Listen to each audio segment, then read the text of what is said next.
মিশরের প্রাচীন এবং রহস্যময় দেশে পিরামিড সেই মহৎ অলৌকিক ঘটনা, এটি সর্বদা মানুষের সীমাহীন উদ্দীপনা জাগিয়েছে। আসুন আমরা একসাথে মিশরীয় পিরামিড নির্মাণের রহস্য অন্বেষণ করি। আমরা প্রাচীন মিশরীয়দের ব্যস্ত দেখি, তারা একসাথে কাজ করে আপনার হৃদয়ে পবিত্র মিশনের জন্য লড়াই করুন। তবে যা চমকপ্রদ, এখানে অনেক দৈত্য আছে, তারা বিশাল অসাধারণ শক্তি, বড় পাথর বহন করা যা মানুষের জন্য কাঁপানো কঠিন। এই দৈত্য কোথা থেকে এসেছে?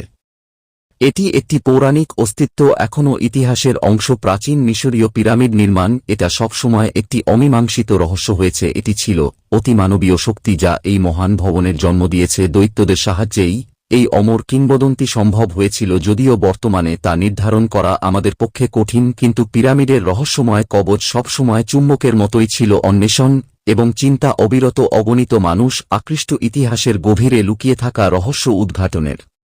আশা করি বুঝতে পেরেছেন। যতটা আমার অভিজ্ঞতা ছিল বললাম।